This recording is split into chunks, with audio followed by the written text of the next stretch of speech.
situación. Estamos en un edificio en el cual estamos en la primera planta y estamos muy cerca de la salida, como se pueden dar cuenta. En el evento de presentarse alguna situación, de viva voz se dará la voz de alerta y pues con uno de mis compañeros saldremos al punto de encuentro que ya está pues definido previamente. ¿Listo? Importante que no vayan a correr, sino la calma y pues salir de forma organizada hasta donde nos indiquen los compañeros. El punto de encuentro está ubicado en salida a mano izquierda. Hacia mano izquierda, pues bueno, ok.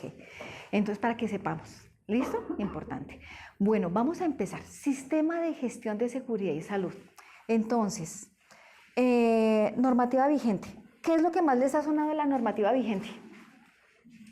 Ahorita, el 1111, 1072, que hay que implementarlo porque, en fin, si no lo implementamos. Pero nosotros sabemos antecedentes. Cuando nosotros empezamos a conocer los antecedentes de una norma, es más fácil que yo pueda migrar toda una serie de información al estado actual al que quiero llevar toda una población. ¿Por qué? Porque si yo empiezo con la norma, bueno, 1072, y me empieza a hablar de pronto del Fondo de Riesgos Profesionales, y eso, ¿cómo así que Fondo de Riesgos Profesionales? Y que luego se llamó Fondo de Riesgos Laborales. ¿Por qué eso? Cuando empezamos a saber de dónde vienen las cosas, se nos va a facilitar un poco más llevar a cabo la implementación de la norma. ¿Listo? Entonces, bueno, decimos que hemos escuchado el sistema de gestión. ¿Qué es un sistema de gestión? Desarrollo es un proceso lógico por etapas. Cuando hablamos de algo lógico, no quiere decir que yo de pronto para irme a una fiesta me pongo primero los zapatos y después me pongo las medias y luego sí salgo. Eso es ilógico, ¿cierto? Tiene que ser un proceso lógico y organizado para que cuando vaya yo al final de un periodo a hacer una auditoría, yo vea que efectivamente ese proceso que hice sí fue el adecuado y no tengo que hacer retrabajos. Estamos hablando aquí que se enfoca en la parte de mejora continua. Cuando hablamos por etapas, voy a comentar aquí, en la parte de calidad, y aquí de pronto hasta la niña Karen me corrige si estoy mal, hablamos de un planear, hablamos de un hacer, hablamos de un verificar y de un actuar. Esto es lo que se llama un ciclo donde yo todo el tiempo estoy en mejora continua. En todo lo que yo haga, todo el tiempo, estoy haciendo una mejora continua. ¿Qué hace uno cuando está en su trabajo y le quedó algo mal hecho? Pues uno dice, borra y uno vuelve otra vez a retomar para que quede como uno quiere según el protocolo, como esté definido. Y eso es lo que uno tiene que apuntar siempre cuando va a implementar el sistema de gestión. Busca anticipar. No esperar hasta que esté el accidentado, no esperar hasta que esté el choque del vehículo, no esperar a que el señor que está allá arriba en las alturas se caiga, no esperar a que el vehículo que va con el lubricante, que un tambor se giró, ocurre el accidente, o no accidente necesariamente con pérdida humana, con lesión humana, sino pérdidas materiales. Eso es lo que tenemos que evitar, ser preventivos siempre. Cuando no se presentan accidentes en una empresa, yo siempre he dicho que hay que tener mucho cuidado, porque eso quiere decir que si yo no reporto los incidentes, ¿sabemos qué es un incidente? Por aquí veo caretas, ¿y qué es un accidente? Incidente, el casi, pero no me dio, casi, pero no, ¿listo? Entonces, ese casi es una voz de alerta, que yo tengo que estar pilas, tengo que reportarlo oportunamente. Porque si no lo hago, muy seguramente, no lo reporté y después sí, me cae y ahí me cayó ya en el artejo mayor. Entonces, una fractura se puede presentar. ¿Los incidentes se reportan a la ARM? No, señorita, no. Lo importante es que tengamos un reporte interno que nos permita hacer un seguimiento, un análisis causal para poder tomar las acciones preventivas y correctivas. No pasó nada, pero pudiera ser mayor. El ideal es que hagamos un reporte interno siempre de los incidentes, eso sí es vital. Si yo hago un reporte muy juicioso, así sea lo mínimo, me voy a dar cuenta que voy a evitar grandes eventos. Y ahorita vamos a ver que ese es un componente del sistema de gestión. Muy bien, así, en la medida que vayan teniendo preguntas es perfecto porque les puedo ir solucionando en razón del tema.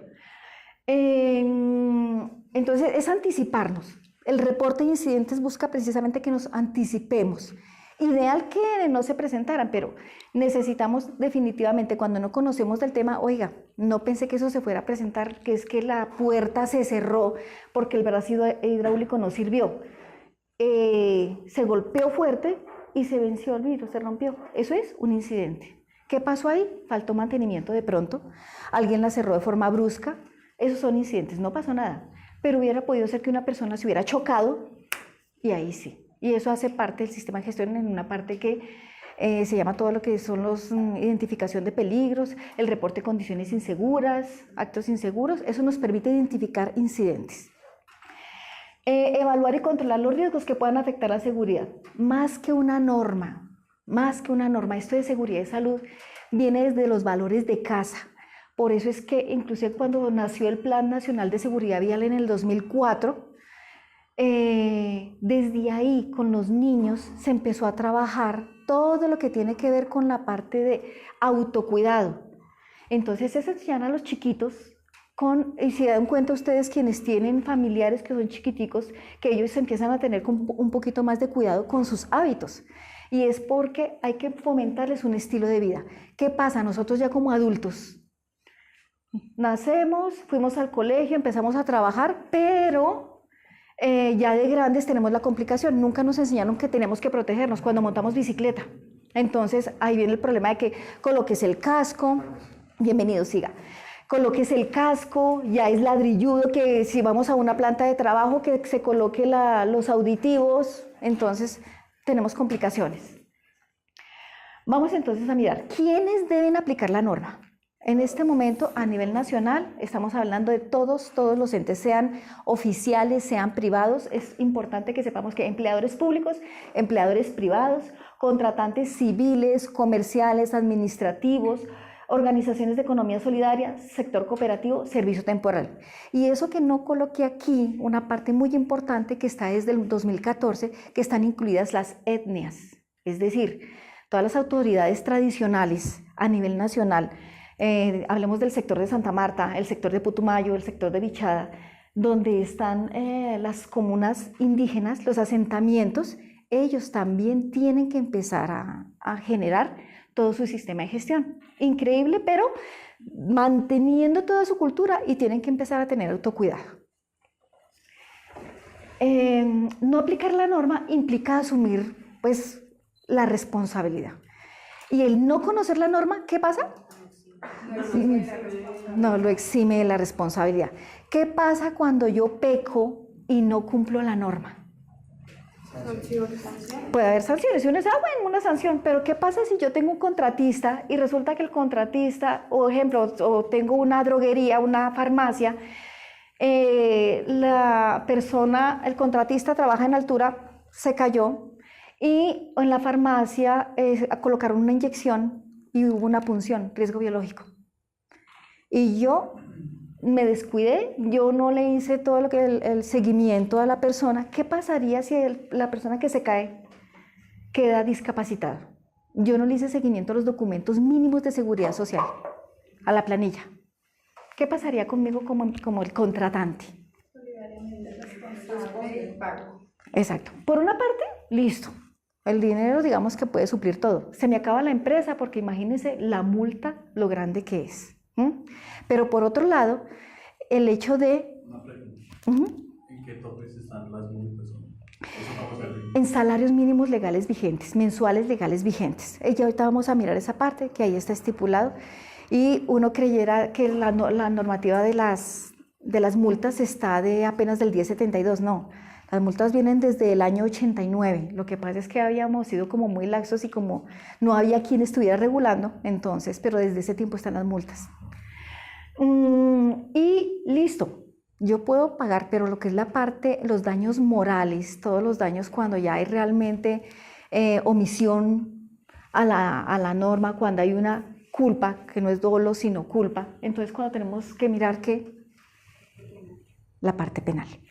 Y entonces ahí es cuando uno dice, bueno, si ustedes están en representación de la gerencia, aplicando la norma, son responsables, ¿hasta dónde va su responsabilidad como representantes de la dirección en la aplicación de un sistema de gestión? ¿De quién será entonces el mayor compromiso?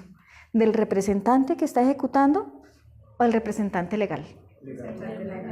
Entonces, para que lo tengan en cuenta, todas las personas que siempre están ejecutando el sistema de gestión, siempre son el soporte, el respaldo, la asesoría del representante legal. El representante legal, en últimas, lo que tenemos que hacer, que es mantenerlo notificado todo el tiempo de lo que debe ser la normativa. Si yo no le comunico al representante legal, no necesariamente si el representante legal es el gerente, a veces son otras personas, pero toca que el representante legal se empape de todas las implicaciones que conlleva el no ser juicioso con la aplicación de la norma. Riesgo biológico, punción, resulta que yo me descuidé, no, como fue una punción, eso siga trabajando. A los 3 meses, la complicación, no le hicieron el seguimiento de todos los protocolos de riesgo biológico y la persona ya puede tener una enfermedad terminal a raíz de una contaminación en riesgo biológico. Entonces es importante que miremos hasta dónde va la responsabilidad. Listo, el representante legal se puede ir a la cárcel, pero eso es una cadena. Entonces tenemos que ser muy cuidadosos, no con miedo, sino con certeza y con firmeza. Muchas veces está el contratista que va a trabajar y uno se confía, porque como es el contratista que siempre está, y uno dice, no, pero yo siempre lo he visto trabajar con su arnés, con los permisos de trabajo.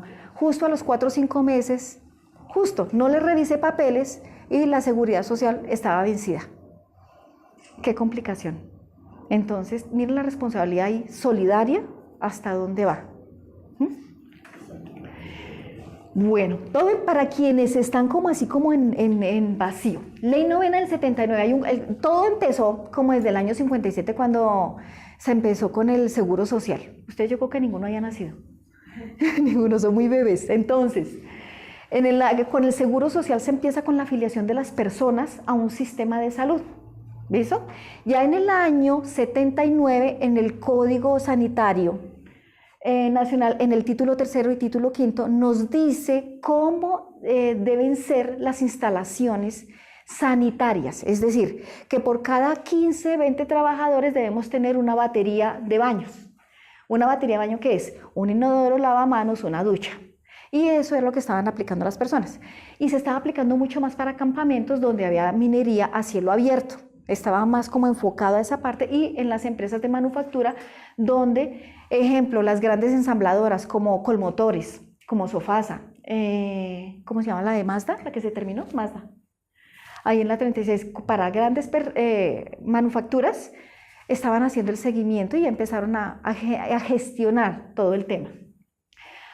Una vez que salió la ley 9, dijeron, bueno, está la ley, pero si no se aplica porque no sabemos cómo. Entonces salió la resolución 2400, que se le llama Estatuto de Seguridad Industrial. En ese estatuto, creo que está en la siguiente, ¿me pasas, por favor? Ok, en el Estatuto de Seguridad Industrial, y ustedes en este momento es el que está vigente lamentablemente. Estamos hablando de una norma de ¿cuántos años? ¿40 años? Casi 30, 40 años.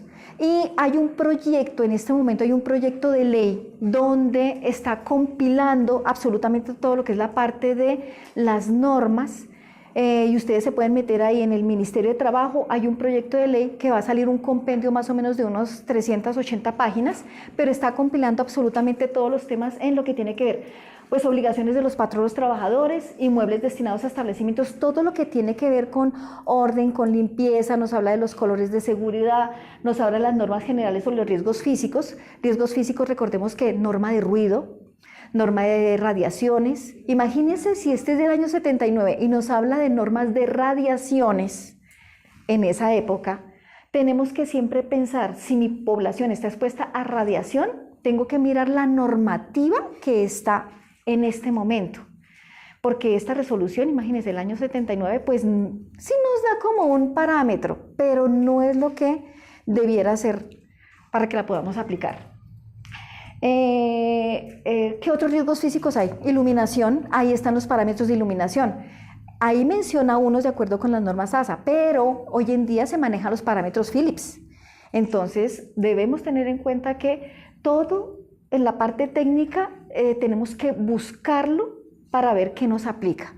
Ahora bien, la normativa nos dice mínimo lo nacional, pero si usted quiere aplicar estándares internacionales, bien pueda. Es decir, estamos hablando aquí de la norma 18.000, la British Standard 8.800, que la 18.000 ahorita ya empezó a ser desplazada por la 45.000.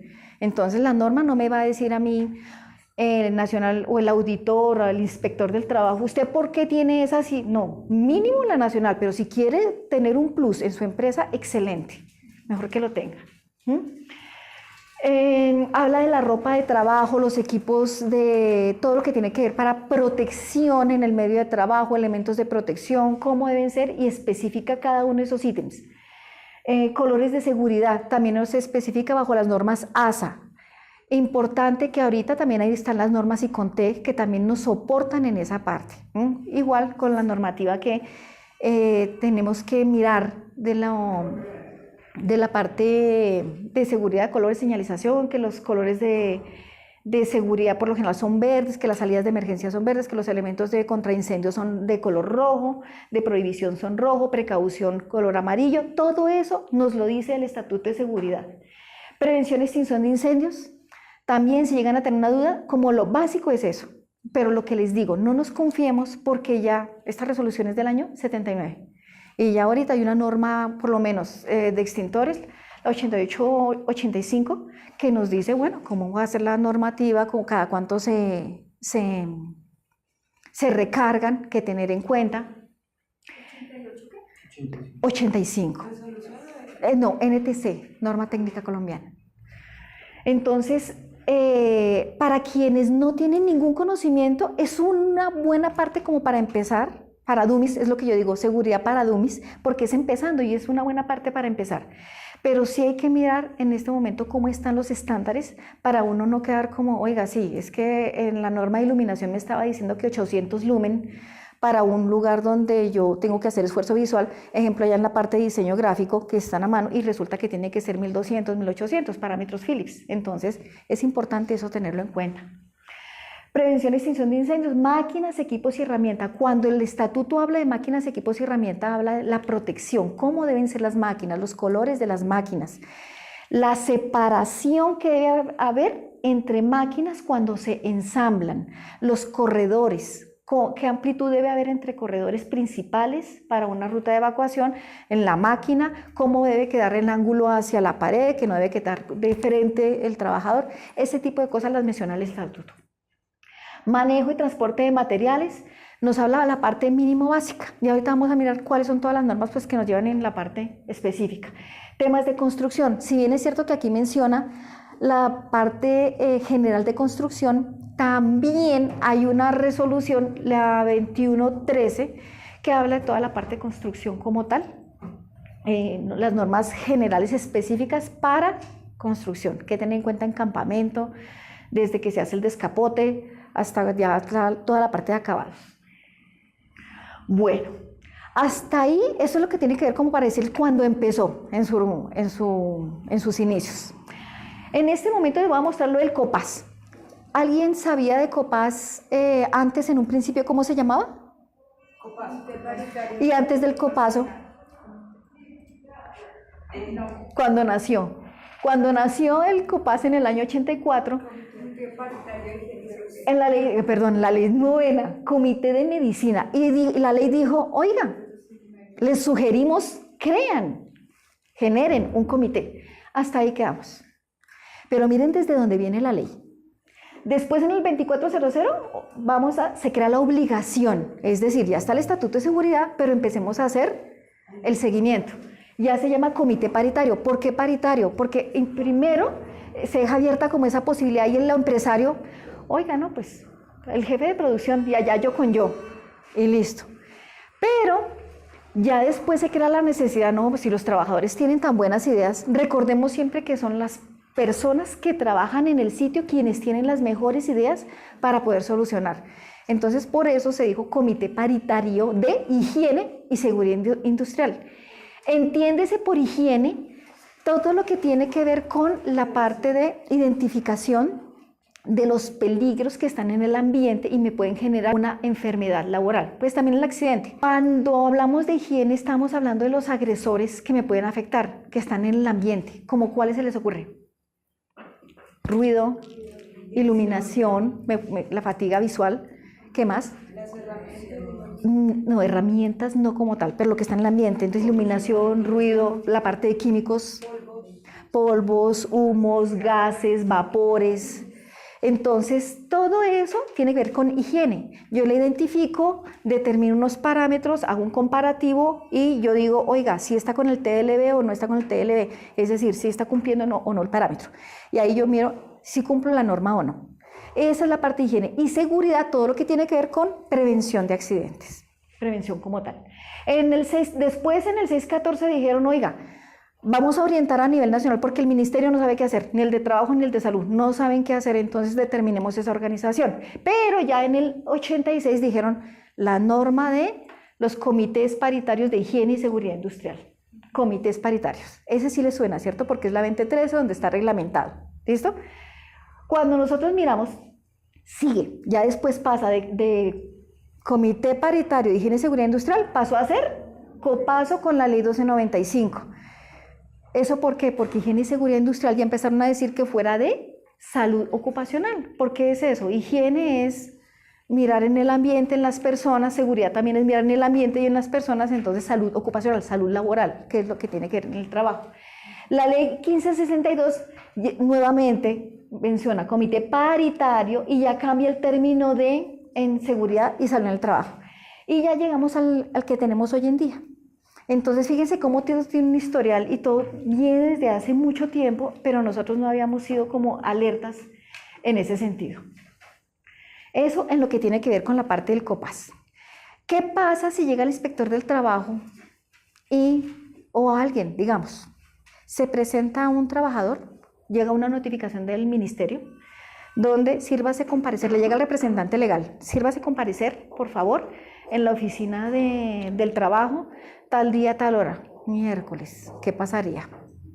Llega el representante legal, se presenta y efectivamente el inspector del trabajo le dice, fulanito trabajó con ustedes y presenta una demanda contra ustedes por X cosa, puede ser lo que sea, puede ser que sienta que no fue bien atendido en la parte salarial, que sienta que no fue en la parte del suministro de los elementos de trabajo, que de pronto se excedieron las horas de trabajo. Todos esos casos se pueden dar. Sí, señor, perfecto, aquí estoy poniendo la cara. ¿Qué hay que hacer? Perfecto, hágame un favor, necesito que me traiga todas las actas, por lo menos de los últimos 2 años del COPAS. Y entonces empieza uno ahí a padecer. ¿Generan ustedes el COPAS en sus empresas? Sí. ¿Las reuniones bien juiciosas? Reconocer es de humanos, está muy bien. Para poder cambiar hay que reconocer. No se les olvide. Me dice la resolución que debe reunirse el COPAS una vez, al menos durante 2 horas, tiene que haber quórum y adicional a ello, que es algo que está entre líneas en la 1562, si debe estar capacitado en la parte de investigación de accidentes, identificación de riesgos y en la parte de inspecciones. En eso tiene que estar capacitado el COPAS. Ahora, está entre líneas en una de las resoluciones. El empleador determinará 4 horas semanales adicionales a la reunión de mes para ejecución de actividades. Uno dice, pero ¿cómo así? ¿O trabajo o me dedico a hacer COPAS? Entonces, sencillo.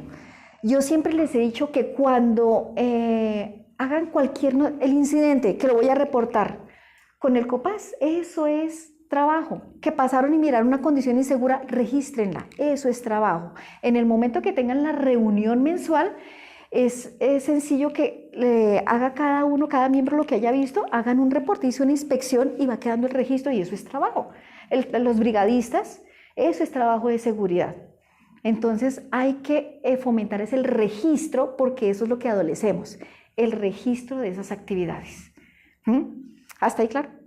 Entonces el inspector, perfecto, tráigame esos documentos y ese es uno apenas de los que se solicita. El acta de constitución, ¿hace cuánto?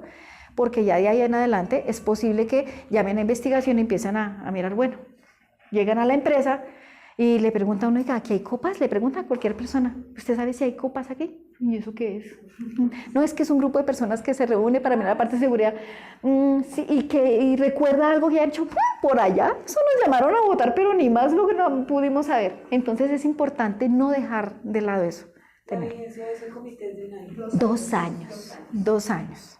Entonces, ¿qué pasa? Y ocurre mucho cuando la persona se eligen los principales y suplentes. Pero ¿cómo se conforma? Se dice que por parte del empleador y por parte de los trabajadores. Por parte del empleador los define la dirección y dice, yo quiero que usted me represente y ojo, eso no es que de voz y ya. Por favor, sírvanse a entregarle una carta donde les notifican de que es designado para representarlo en el COPAS. Y firma el representante y recibido, aceptado. ¿De quién? Del empleado. Principales y suplentes. Toca hacer eso con cada uno. ¿Listo? Recordemos que la norma nos dice que si somos ¿quiénes son de menos de 10 trabajadores? Aquí. Listo. De 11 a 49. Bueno, 10. Listo. Entonces, la norma nos dice ahí que estamos hablando de un principal y un suplente. Si estamos hablando de 50 a 100, estamos hablando de dos principales y 2 suplentes. Y por cada uno ideal que esté la carta de entregado el cargo. Usted me va a representar.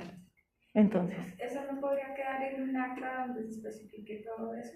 Se hace un acta de constitución, que es diferente. Y adicional es el soporte donde yo como empleado acepto lo que me está diciendo mi jefe gerente. Entonces, uno es como el nombramiento de los representantes del empleador. Y ese es el que debe quedar en calidad de representante de la gerencia para que conforme el Comité Paritario de Seguridad y Salud en el Trabajo. Ahora bien, los trabajadores, por votación libre, espontánea, donde participen todos. Recordemos que eso hay que guardarlo. Eso es de las cosas tediosas que tiene la ley colombiana.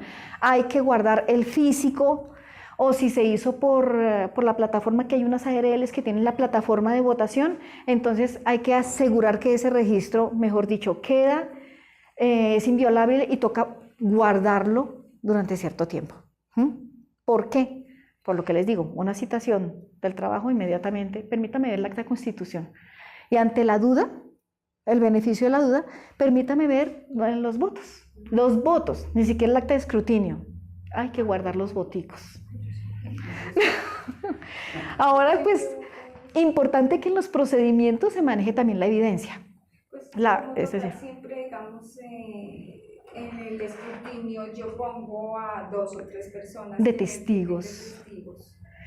Si no me lleno Importante entonces que en el procedimiento, como hay un procedimiento para elegirlo, que uno lo toma básicamente del 2013, ahí se especifica. La empresa, como es autónoma, la empresa en tomar decisiones, decide que en el momento que se haga el acta de escrutinio, se tendrán en cuenta los testigos y este será pues el suficiente. Pero hay que escribirlo y tenemos que ser coherentes, ¿no? Si lo escribo, lo cumplo.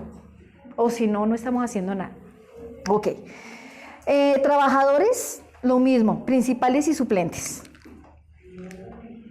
Aquí es votación y entonces aquí se postulan, se les explica para qué es el COPAS, en fin. Y la mecánica. No sé si quieren que hablemos de la mecánica del COPAS o seguimos adelante. Ok. Bueno, de los programas de salud ocupacional. Ya hablamos todo lo de COPAS. ¿Listo? Miremos la parte de los programas de salud ocupacional. En el antes se hablaba de programas de salud ocupacional. Palabras más, palabras menos. Un programa y desde el 614 nos decía que debía tener sencillo, actividades, palabra suelta. Y eso fue lo que reglamentó en el 614, tener actividades de medicina preventiva, actividades de seguridad industrial. Pero nadie hizo nada. En el año 89 salió la resolución 1016 cuando ya dijo, bueno, vamos a hacer el programa de salud ocupacional, pero entonces vamos a hablar de un subprograma de medicina del trabajo, medicina preventiva, subprograma de higiene industrial, subprograma de seguridad industrial, para poder implementar, garantizar. Y ahí es donde a veces pecamos en que, listo, empecemos a hablar de seguridad, empecemos a hablar, pero vamos como picando y no le damos un orden. ¿Recuerda que empezamos con lo del sistema de gestión? Que tenemos que hacer un orden lógico. ¿Cuál sería el orden lógico para yo poder tener un buen sistema? Lo planeo. Y que para poder planear y determinar las acciones, debo tener unas variables de entrada para poder tomar decisiones y mirar en el tiempo cómo lo voy a llevar. Entonces, una parte, sí, la matriz de peligros. Eso es de la parte de condiciones, digamos, que se observaron a nivel físico. Pero por otro lado, ¿qué necesito? ¿Qué otras variables de entrada me van a servir? Sí, saber la matriz de requisitos, saber qué me aplica, ¿qué más? Las necesidades de las personas dentro de la compañía. ¿Las necesidades? Sí, el tipo de ¿Cómo? capacitación que requiere. Todavía no, eso todavía es un pasito después, pero hay algo muy importante. Sí, hablamos de la evaluación, pero hay una variable que así como miramos las instalaciones, debemos la parte de salud de las personas, el diagnóstico de salud. ¿Por qué? Porque el diagnóstico de salud me define a mí mis prioridades a nivel de salud y yo la voy a cruzar con la matriz de peligros. Entonces, cuando el inspector mira, define, bueno, ustedes tuvieron en cuenta que hay un diagnóstico de salud y estoy cruzando las variables y eso me va a permitir a mí determinar prioridades, que en últimas eso es mirar prioridades y eso es lo que me permite definir el programa de trabajo. 1016, la ley 100, pues miremos que reglamenta toda la parte de salud, toca ahí tangencialmente la parte de salud y además que recordemos que cuando una persona está trabajando y llega a tener algún tipo de evento, digo evento, salud, evento, accidente, si llega a quedar con un grado de invalidez, el Estado solo reconoce su pensión si y solo si está afiliado a las pensiones, EPS, entidad promotora de salud, y ARL. Es decir, no es negociable. No, que es que mire que estaba con el CISBEN y estaba trabajando. Entonces, mucho cuidado con eso porque a veces uno dice, no, pues como tiene el CISBEN y necesito que me haga un trabajito ahí de 2 días, y justo el muñeco que fue a arreglarle la teja, ¡pum!, se cayó. Así sea por 2 días, es mejor afílielo por 2 días. Dice, es una persona actualmente pensionada. Pero como está cotizando a la ARL, tiene su seguro, porque ellos, exacto, el pensionado como tal, de hecho le descuentan, dentro de las deducciones, tienen la parte de salud y la parte de pensión porque la está recibiendo, pero por el otro lado, la ARL. Aplica también en el caso en que sea beneficiario de EPS. Beneficiario no. No se puede. No se puede, tiene que ser cotizante, la persona que está.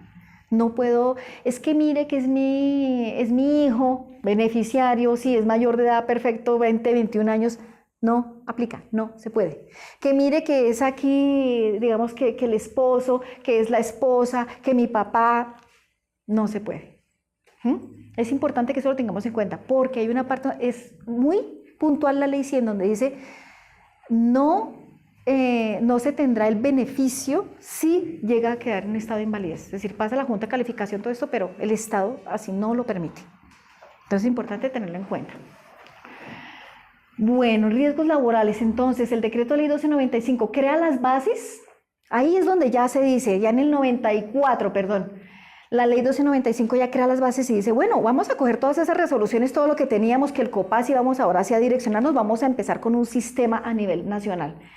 Crea las administradoras de riesgo profesional, en su momento profesional, porque ya después con otra resolución, el otro decreto, todo pasa a ser fural, no fural, sino fural, todo con laboral, enfermedad laboral, ya no profesional. ¿Entendemos qué es enfermedad profesional? Por allí, ¿no? Ok. Es la causada por el desempeño de una labor. Bueno, valga la redundancia. Sí, digamos que la exposición prolongada a un factor de riesgo, pero sin los cuidados del caso. Yo me puedo exponer a cualquier riesgo, pero si yo me protejo, dirán ustedes, ¿pero qué? Si está el digitador ahí todo el tiempo, ¿necesita protección? ¿Cómo será la protección? Las pausas activas. Y eso hay que registrarlo como empleadores, es decir, la norma me dice, déles el tiempo y registre. Fotográfico, confirma, pero evidencie. ¿Por qué? Porque no sabemos las personas, todos actuamos de buena fe. ¿Hasta cuándo? Lo citan a uno a la oficina del trabajo. Tengo una pregunta. Sí.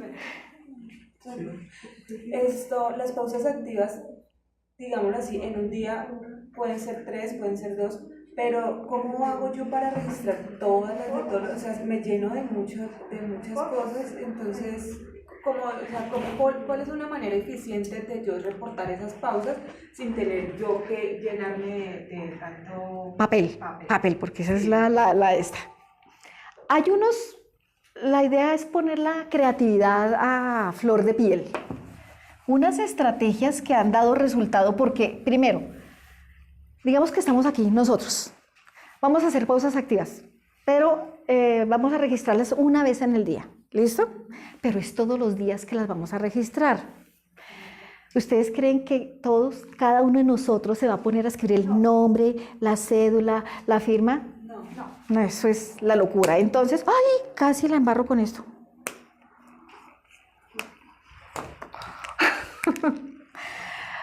Cojamos un formato con los nombres ya diligenciado y aquí colocamos todos los días en una sola hoja lo que les quepa. Y entonces, listo, vamos a hacer las pausas activas y pasamos la hojita. Yo me busco, Nidia, perfecto, listo. Al otro día, hay otras empresas que dicen, no, yo voy a nombrar líderes. Entonces, con esta misma hojita, el líder dice, es que Nidia no quiso hacer, listo, rayita. Y abajo la convención, rayita y chulito, que sí. Entonces es importante la convención porque eso es cuando los llamen a la oficina del trabajo, entonces ya tienen ahí el soporte, sí, se les daba el tiempo, se hacía la capacitación. ¿Quién tiene otra pregunta? Yo era eso. Ok, sí es claro. En el caso a veces pasa que, digamos, uno le dice a los empleados, y lo que tú dices, uno nombra como líderes, pero no los hacen, entonces es como complicamos todos los días y tal. Pues les tienen que hacer las cosas activas porque pues toma tiempo, pero entonces, no, precisamente tocaste el tema de colocar la linecita ahí. Sí, y hay algo muy importante. Bueno, hagamos un paréntesis pequeñito. Mire, aquí está a disposición que se pueden parar, no hay problema. Yo no me disgusto por eso, si gustan tomar tinto. O hagamos un corte respondo esta pregunta y hacemos un cortecito para que tomen un tinto, ¿vale? Para que no sea el ladrillo del tema. Importante. Yo siempre he dicho que los primeros aliados de toda la parte de seguridad, el primer aliado de la persona que gestiona lo de seguridad de salud es el jefe inmediato. Es el jefe. No es ni la persona de seguridad, no es ni el de recurso humano, de gestión humana, no, es el jefe inmediato. Yo lo tengo que tener de aliado. Cuando el jefe inmediato empieza a ver, oiga, me gusta que hagan pausas porque son más productivos. Y es algo verídico, es cierto. Cuando yo le doy el tiempo a las personas que hagan su estiramiento, que se rían, que sea una pausa lúdica, que en muchas formas se dan cuenta que es mucho más productivo, más efectivo el uso del tiempo. A la gente le gusta más trabajar. Entonces el jefe inmediato, el supervisor, llámese jefe, son aliados estratégicos. ¿Ustedes habían escuchado de la ley 776? Porque uno siempre escucha que la ley novena, que la 2400, pero hay unas que se nos quedan en el tintero. Y hay que saber muy bien, porque, ejemplo, se dictan normas sobre la organización, administración y prestaciones. Básicamente coge el 1295 y le reglamenta muchas cosas. Y hay muchas personas que solo miran el 1295 y no miran las actualizaciones. Y se basan en ese y no. El 776 le hace unas derogaciones a algunos artículos y tenemos que ser muy efectivos en ese sentido. Ahí es cuando ya comenta el Fondo de Riesgos Profesionales y ahí es donde uno dice, oiga, pero ¿qué se hace con toda la plática que nosotros estamos brindando? Importante. También, además de toda la parte de investigación, de estudios que se hacen para poder determinar, de ahí es donde se hicieron las GATIZO, las guías las guías de atención basadas en la evidencia, hombro doloroso, que están para, bueno, desórdenes musculoesqueléticos. ¿De dónde salieron? Porque la plática que se dio de la inversión fue a parar al fondo, una parte, al Fondo de Riesgos Profesionales en su momento. Entonces, eso nos permitió también crear el sistema de garantía de calidad, de gestión de riesgos profesionales, que palabras más, palabras menos, ¿qué hace? ¿Qué pena es la siguiente? No, aquí ya llegamos a las cotizaciones. Devuelve eso.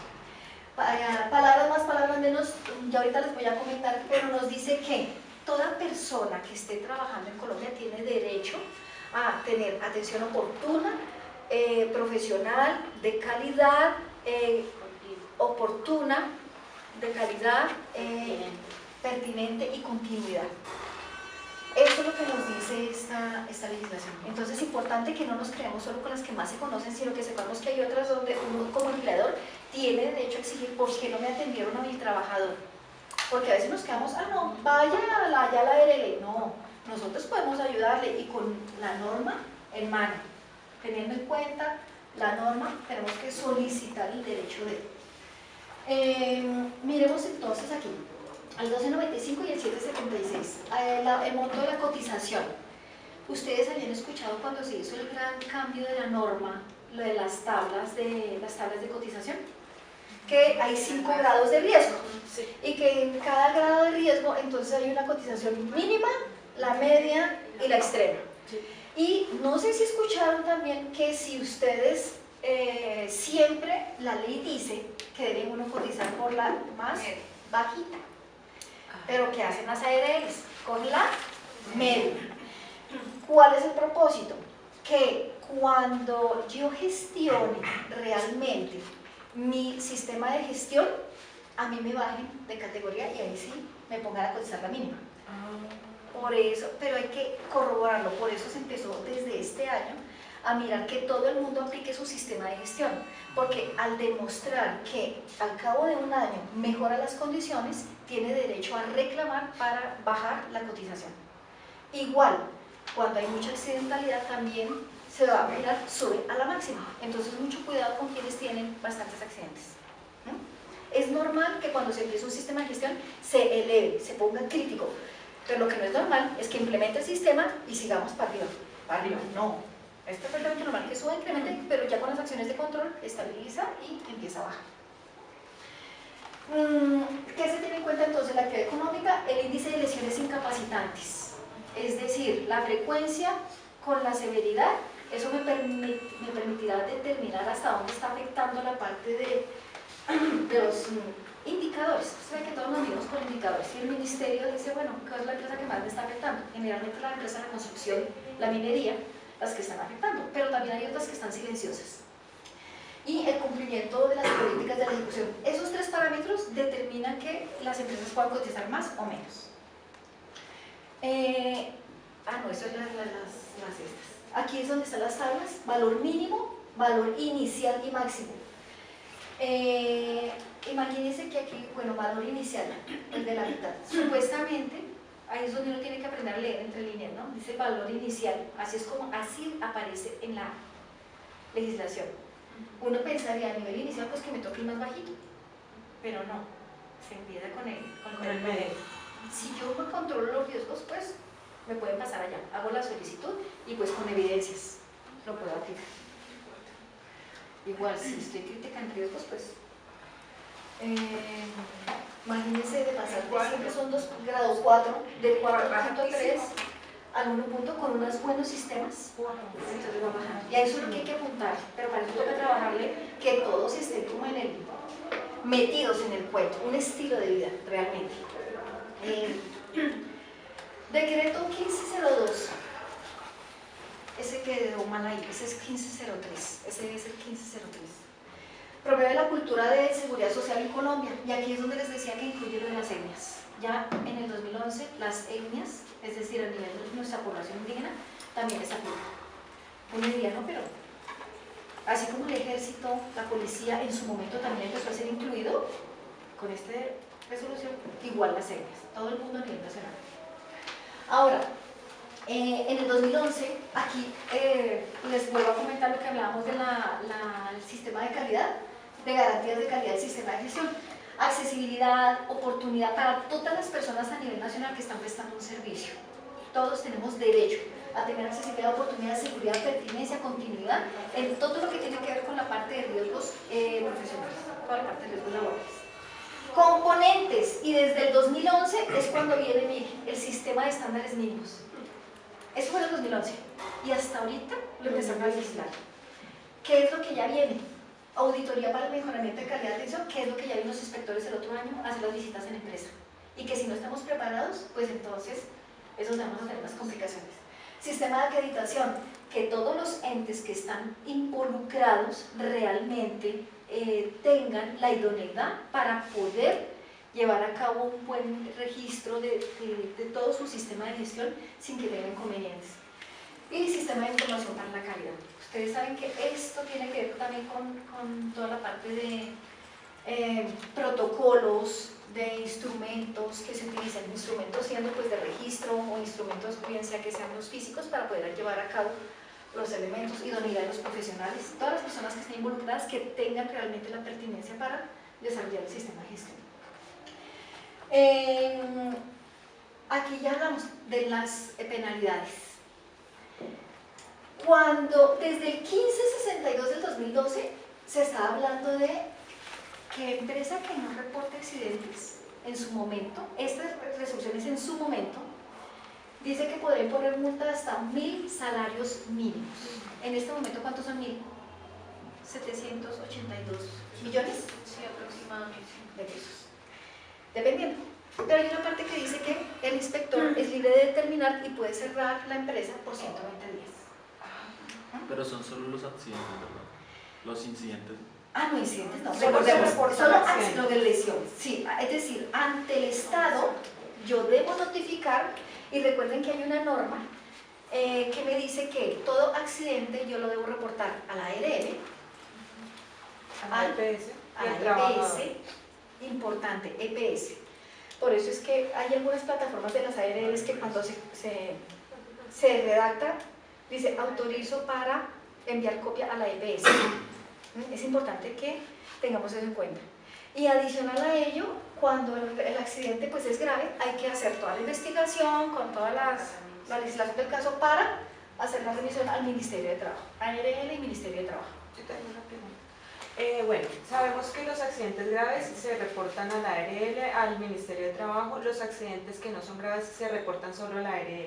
Es que la ARL tiene la obligación todos los meses, los primeros 5 o 10 días, de enviar todo el listado de todas las empresas que tiene y novedades. Tiene la empresa Canguro Limitada, tiene 7 eventos, pero resulta que solo tiene debidamente diligenciados 2. Tiene 5 todavía que nada. Y eso lo envía al ministerio. Y el ministerio están los profesionales y entonces allá les entregan el cartapacio, entiéndase con el medio magnético hoy en día, y empiece a analizar. Y de forma aleatoria, bueno, miremos TRIM. Y por eso es que solicitan la investigación en un periodo de ¿cuánto? 15 días. Sí, son graves, pero resulta que una vez que la ARL solicita, tiene 5 días. 5 días. Recordemos que en el 1443 fue cuando nació ya el sistema de gestión. Este ya venía, no sé quiénes de ustedes lo alcanzaron a manejar, es muy completo, la verdad es que está muy completo y por eso el 1443 está contenido en el 1072, que sí obviamente tiene algunas reformas, pero realmente nos ayuda mucho en toda la parte básica. Es más, este nos da muy buenos elementos para poder dar como continuidad. Ejemplo, cosas como la política que en el 1072 dice qué elementos debe contener, pero el 1443 me dice las características y requerimientos. Entonces es importante que sepamos que existe. Y el 1072 pues lo contiene, ¿no? Importante que nosotros tengamos en cuenta que las derogatorias, hay todavía una confusión con las derogatorias del 1072. El 1072 me dice que este decreto reemplaza todas las normas que estén relacionadas con el tema, pero tiene dos numerales donde dice, no quedan cobijados, es decir, se salen de la derogatoria. Lo que tiene, aquí solo menciono los de seguridad y salud, porque como recuerden que el decreto único me habla de todo lo del manejo de personal en una empresa, cajas de compensación, todo lo de contrataciones, todo lo de todo lo del trabajo. Yo aquí me refiero solo a lo de seguridad y salud. Decreto 1834, por el cual se reglamenta la integración y funcionamiento del Consejo Nacional de Riesgos Profesionales. Ese queda quietecito, ese decreto no queda derogado. El decreto 16 del 97, integración, funcionamiento y red de comités nacionales, seccionales y locales de salud ocupacional, porque es lo que, como en la ANDI es donde se reúnen la Asociación Nacional de Industriales, y ellos son los que nos ayudan con la parte del aval de las normas generales. Eso todavía queda quietecito. Miremos entonces, no quedan cobijados los decretos que incorporan reglamentos técnicos, es decir, ¿quiénes permanecen? El decreto 2644, tabla única de indemnizaciones, el 1607, ojo con este decreto se utiliza para la parte del reglamento de higiene y seguridad industrial, dice que no está derogado, pero cuando uno lee ese decreto, dice que tiene que actualizarse de acuerdo a cómo la nación lo vaya actualizando. Para quienes saben de la parte contable, el código SIU está actualizado. Entonces, oh sorpresa, cuando uno mira una actividad económica que dice, pero ¿cómo así? Si yo lo que hago aquí es coser zapatos y aquí me aparece otro código, toca actualizarlo con base en ello. O si no, después, pero ¿cómo así? Usted me dice que aquí pone inyecciones, pero aquí me dice que sí, pincha, pero el cuero de los zapatos. Entonces, ¿cómo es la cosa? El 1477 se expide la tabla de enfermedades laborales. El 1514, el manual único para calificación de la pérdida de capacidad laboral. Esos no están derogados.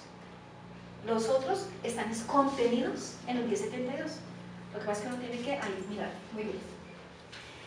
Sanciones. Seguimos con la parte de las sanciones, para que lo tengan en cuenta. Si nosotros no nos ponemos pila con la parte de seguridad y salud, con el sistema de gestión, ¿qué hace el ministerio? Teniendo en cuenta el tamaño de la empresa y el número de trabajadores, teniendo en cuenta también la parte de los activos, entonces, desde la ley 1562 ya me está mencionando en cada artículo cómo puede ser el valor de la multa en salarios mínimos. Entonces, de 1 a 5 salarios mínimos, de 6 a 20, 21 a 100, 100 a 200, cuando no se cumple con unos parámetros específicos que están ahí en esta legislación.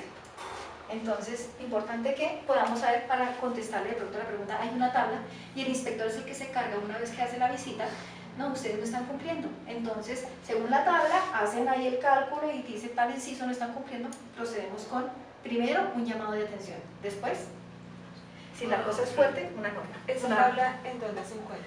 ¿En la 1443? En el 1562 están las normas y en el 1562, sí, señor. ¿Está esa? Sí. Ah, ok.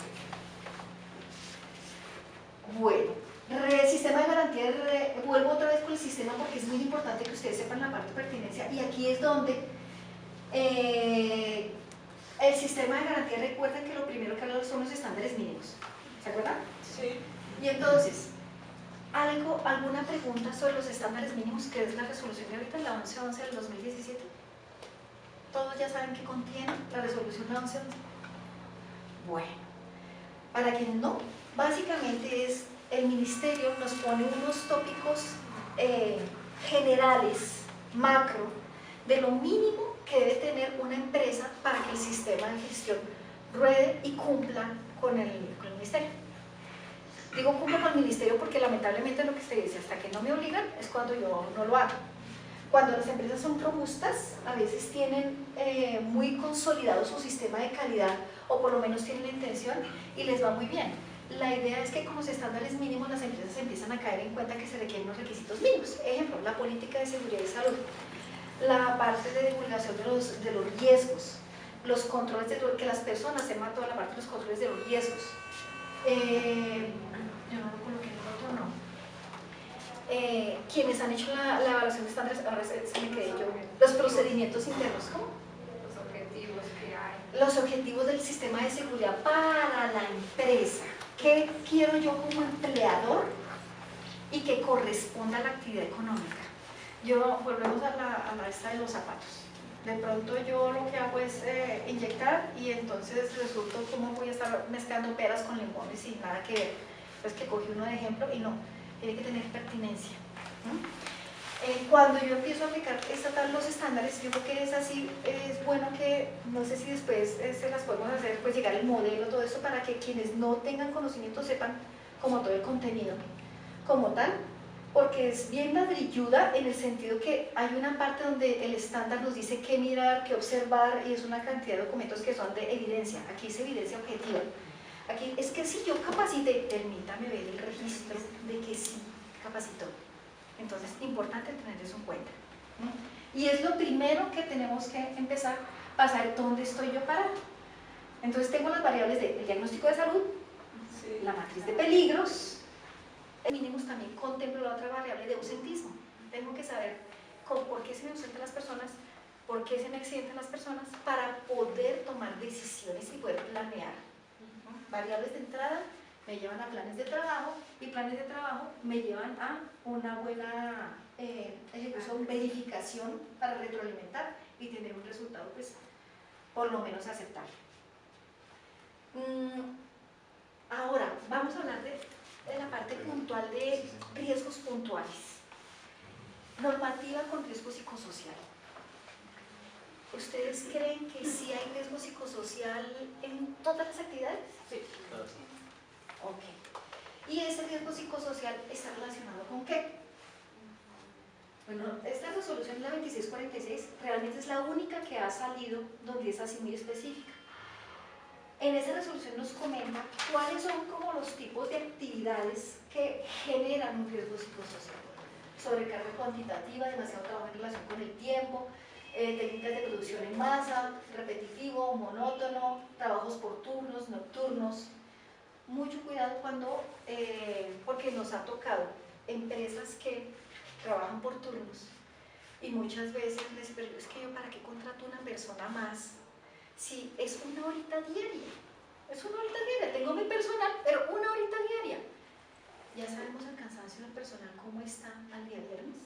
Con esa horita diaria son 5 horas más. Y recordemos que somos seres humanos. Entonces, eso va incrementando desde el punto de vista laboral. Y para eso es que, donde dice, se establecen disposiciones, se definen responsabilidades, y ahí en esa resolución básicamente nos dice toda la parte de las materias del riesgo psicosocial, para poder evaluar cómo es la percepción de las personas frente al riesgo. Recordemos que cuando se aplica la materia hay unas características que nos permiten determinar, oiga, si la persona en ese momento realmente contestó de forma espontánea, y nos dan unos resultados interesantes, que es lo que nosotros tenemos que apuntar e identificar para generar planes de acción. Ahora bien, el riesgo psicosocial por la parte laboral del hacer está ahí. Y a veces hay otros riesgos externos que están allá afectando. De igual forma, internamente tenemos, está asociada, porque hay personas que malinterpretan el riesgo psicosocial con que si mi jefe me está gritando todo el tiempo y me habla duro, yo ya lo interpreto como riesgo psicosocial. Cuando ya nos avanzamos al otro lado, pero se puede percibir como tal. Y ahí es donde tenemos que ser perspicaces en mirar qué es lo que realmente está pasando. Yo tengo pues como una duda con respecto a cuando nosotros hablamos del Comité de Convivencia Laboral y hablamos de la prevención del acoso laboral, nos preguntan ¿qué es acoso? Entonces uno dice, es como difícil porque lo que su merced dice, o sea, no es porque simplemente el jefe le diga a usted, oiga, tiene que, no, eso no es acoso, o sea, como que saber discernir qué es acoso para uno poderles decir a los colaboradores, es que, o sea, debemos tener la diferencia y es una línea como muy... Máxime que hoy en día hay personas que de por sí, ejemplo, que hable duro todo el tiempo y entonces, a ver, y no, y hay personas que Hablan tú. no, sí, eso, son situaciones que ahorita se malinterpretan y por eso a veces se puede crear un sesgo. Por eso la importancia de que cuando se aplican las baterías tiene que ser una persona idónea con la profesión que corresponde para llevar a cabo esos análisis, porque de ahí se rescatan muchas cosas. Y que creer, hay personas que se desahogan tanto que uno dice, miércoles toca ya, rapidito, ponerlo en en plan de acción inmediato, porque uno no se imagina qué puede pasar, porque hay ruidos externos, a veces la familia, el ruido mental está ahí y le afecta y no puede trabajar la persona bien. ¿Y sé dónde se manifiesta? Ahí en la encuesta. Entonces es importante que tengamos bien en cuenta eso. Riesgo biológico. ¿Alguien tiene riesgo biológico acá? Ah, riesgo biológico, sí, ¿alguien más? Porque hacen la parte de intervención quirúrgica, ¿no? Intervenciones. Decreto 15, lo único que aparece explícito, así, muy explícito en la parte de riesgo laboral es esta resolución, la 1543. No sé si Karen conozca otra, pero yo de las que conozca explícito, riesgo biológico en la parte de seguridad de salud, es la 1543 solo en este artículo, el 23, que toda empresa debe mirar las normas, los protocolos de bioseguridad, velar por la conservación de la salud de sus trabajadores, proporcionar a cada trabajador de forma gratuita y oportuna elementos de barrera o contención. Cuando hablamos aquí de elementos de barrera o contención, pues obviamente hablamos también de unos protocolos de inmunización que hay que tener en cuenta. Toda persona que trabaja en salud debe tener como tal en su profesión arraigado que tiene que autocuidarse. Entonces es importante que tener esos esquemas como definidos para un buen monitoreo. Vamos con otra. Yo tengo una pregunta, qué pena. Este tema también toca, por ejemplo, cuando uno tiene en un campamento un empleado, digamos una cocinera, ¿este tema se toca? Sí. O sea, debo contemplarlo. Sí, está ahí inmerso. En mi matriz de requisitos legales y pues. Así es. Ah, ok. Así es. Riesgo Cuando químico. discúlpame, y si tengo una persona de servicios generales, también También. aplicaría, ok. Sí, así solo, o sea, a mí me han dicho, pero es que ella lo único que hace es de la greca, lo único que hace es en desechables, servir el tinto, aplica, porque hay manipulación. Entonces toca en el examen. Manipulación. Sí, y el Así es, y los exámenes que son KOH, frotis de garganta, y todo, pues los que, pero así sea algo tan sencillo, ¿por qué? Porque hay servicios generales implica aseo baños y voy a la cafetera. Sí. Así tenga los 3 pares de guantes, igual estoy entrando, porque muchas veces al ponerme el guante, que a veces me extiendo en los ejemplos, pero que me quito el guante y ya con el hecho de coger el guante aquí, así, ya ahí contaminé. Entonces no es que no lo toque, sí lo toco, ya ahí contaminé. Entonces es importante tener en cuenta. Y si, disculpa, si en la oficina no hay baños, el baño es comunal por piso, Sí. y la señora de servicios legales no hace los baños, sino simplemente pues, manipula los tintos y demás. Igual porque como somos seres humanos y estamos en En contacto el con baño. todo, aplica. ¿Qué pasa? Ejemplo, aquí. Si no se tienen las medidas contempladas de bioseguridad, algo tan sencillo, es posible que ni delegado le correspondió servir los tintos, hacer todo eso, manipulé. Y ahí de pronto yo tenía una infección. Inmediatamente están quedando todos contaminados. Contaminación masiva, intoxicación. ¿Qué será? ¿Qué será? Por eso es que a veces uno dice, ¿qué será que ese tinto me sentó mal? Gastroenteritis.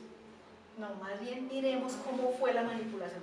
Muchas veces el alimento en sí ya es porque esté pasado o algo, pero de un tinto sí pensemos cómo fue la manipulación al momento. Y no tenemos servicio de baño en la oficina, sino ya es por contacto directo. Por eso la importancia de los exámenes. ¿Y quién va a decirnos algo tan sencillo? Químico. ¿Quién tiene riesgo químico aparte de allí de kayak? Lubricantes. Es un tema fuerte, es un tema pesado, porque se requieren sistemas de vigilancia epidemiológica muy robustos que me aseguren un buen seguimiento. Entonces empezamos, lo que se menciona es de la ley 55 y 93, los que están en naranjita es porque hablan de la parte de transporte. Luego, ahí también está asociado la parte de seguridad vial, plan estratégico de seguridad vial. Debo contemplarlo. ¿Será que yo tengo que contemplar protocolos de seguridad vial si no tengo transporte? ¿Quién digo sí? Sí, es decir, así yo tenga un solo mensajero, resulta que sí. Entonces ya vamos para allá. Ustedes dirán, pero ¿cómo así si no tengo vehículos? Es que somos actores de la vida. Entonces, en riesgo químico, debemos tener en cuenta una serie de parámetros y, ojo, el sistema globalmente armonizado, gracias a Dios, porque desde el 2012 ya se venía aplicando desde Estados Unidos, pero nadie lo cogió, hasta este año ya es efectivo. Tenemos que ser inquietos con eso, porque así sea, son las personas de servicios generales, importante que empecemos a involucrarla con eso, a pesar de que solo habla para la parte de vías terrestres. Tengo una duda. Nosotros normalmente nos estamos trasladando en avión. Sí, vamos en ese proceso de protocolo interno de seguridad vial. Por eso es que incluyendo obviamente eso. sí. Y es verdad que nosotros cada vez que nos vayamos a trasladar tenemos que notificar a la ARL que nos vamos a trasladar en avión. No. Entonces es importante tener estas normas y de ahí los sistemas de vigilancia epidemiológica muy bien llevados, ¿no? Con todos los accidentes. Seguridad vial, llegamos a seguridad vial. Nos dice, bueno, los actores de la vía, ¿quiénes son? El conductor, el peatón, conductor, peatón y el vehículo, los vehículos como tal. Estos son los tres actores. Cuando hablamos de seguridad vial, nos dice la ley del 2011 que vamos a empezar a crear hábitos desde chiquitos, desde niños. ¿Eso qué indica? Que todos en la empresa somos o peatones, o conductores, o... sí, somos conductores, peatones, pasajeros. Y debemos tener unos protocolos. Debo incluir, en el caso que ustedes, si viajan, quienes tengan que viajar en avión, soy pasajero, entonces normas mínimas para no estar en la carrera, que es que mire que me salió y llego, no alcancé a llegar al aeropuerto y ¡tim! Se estrelló el carro del conductor que me llevaba. Ahí ya, iba con pasajero. Esos son protocolos que debemos tener en cuenta. No estamos hablando aquí que se genere un plan estratégico de seguridad vial cuando yo tengo 1, 2, pero sí tengo que tener unas normas internas. ¿Cómo me debo comportar en la calle? Tan sencillo. Que voy de afán, porque el plan estratégico habla de situación en itinerario. ¿Itinerario qué es? El desplazamiento de casa a trabajo, trabajo a casa. Debo contemplar cómo son esas rutas. Y desde ahí es donde viene la parte de seguridad vial. Importante, para quienes están totalmente neófitos en el tema de seguridad y salud. Entonces, concluyendo, para implementar el sistema de gestión, debo basarme en la norma. Entonces, el sistema de gestión, tengo que tener variables de entrada. Y entonces esas variables de entrada están en la parte del factor humano y la parte del ambiente. En la parte del factor humano, entonces hablamos de todo lo que tiene que ver con la parte de medicina, todos los exámenes médicos, todas esas variables de entrada, la parte de ausentismo, que se tienen las tablas de ausentismo, los indicadores, todo lo que tengo que manejar, y por la parte del ambiente voy a contar con la matriz de identificación de peligros y valoración de riesgos. Que hay una metodología que hay que aplicarla, que está también en la guía técnica 45, y adicional a eso todos los reportes de condiciones inseguras, que esa es otra parte que la norma me pide. Cuando yo conjugo esto, yo puedo determinar fácilmente, apoyarme para un diagnóstico inicial completo, generar priorización. Esa priorización es la que me va a definir en la evaluación inicial, que es la que nos están pidiendo, ¿a qué le voy a pegar primero? Hay empresas que son bien complejas y entonces manejamos orden de aseo, ruido, de pronto también un factor visual, riesgo mecánico, y queremos apuntarle a todo, riesgo biomecánico. Y cuando uno le apunta, cuando se da cuenta, al final de un periodo, no hizo nada. Invitación, miremos dentro de los riesgos qué es lo prioritario, lo más crítico, y trabajarle muy juiciosamente a eso, siempre teniendo en cuenta pues, la norma como tal. Importante, La evaluación inicial, el 11-11, ya, ¿hasta cuándo es que tenemos plazo de implementar de la evaluación? La evaluación salió en enero del 2017. La idea es que en el 2017 hacer la autoevaluación. 2018, por lo menos generar el plan de trabajo, por lo menos. ¿Sí? Mirar a ver. En el 2019 la idea es que ya esté implementado. Implementar un sistema no es de, oiga, vaya, no. Máxime cuando ¿qué es lo más importante cuando yo quiero generar cambio en las personas? Sensibilizar, comprometer, que estén involucrados. Y nunca se les olvide que dentro de este diagnóstico, y con la norma 45.000, y que el 1072 menciona, la participación activa de todo el personal. ¿Cómo así? Sí, tengo que tomar y dar los instrumentos como tal para cómo voy yo a tomar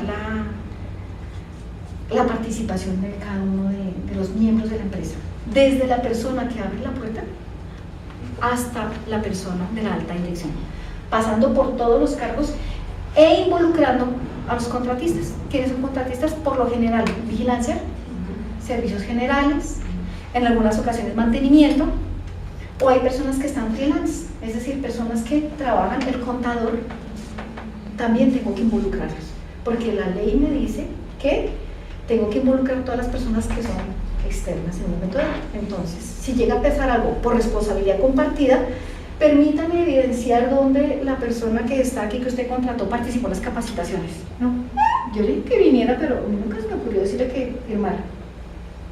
Entonces es importante tener todos los registros, así como los elementos de protección personal. Si bien es cierto que son de responsabilidad de cada empresa, así yo esté trabajando en otra, pero el deber mío es monitorear, lo dice la norma.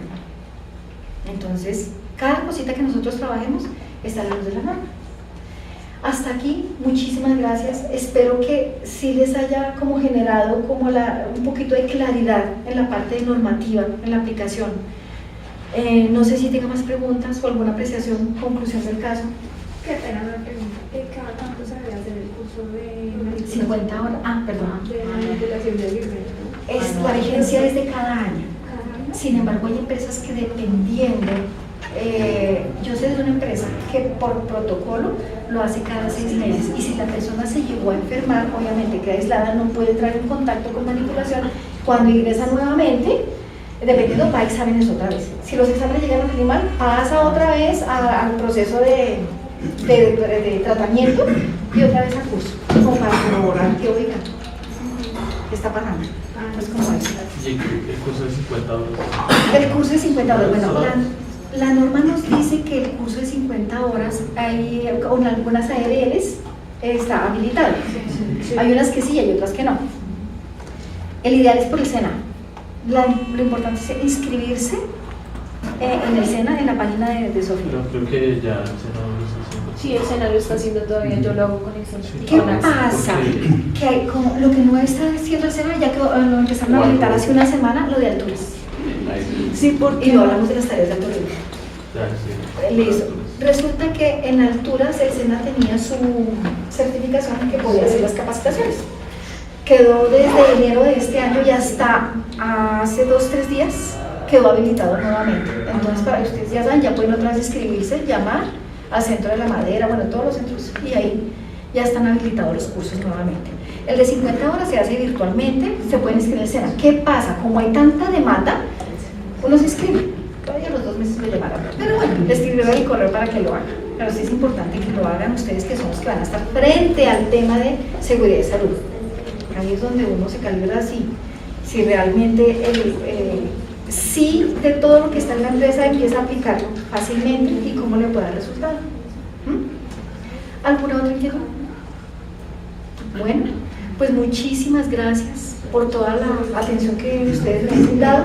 Espero haberles podido contribuir en el crecimiento laboral en toda la parte de implementación.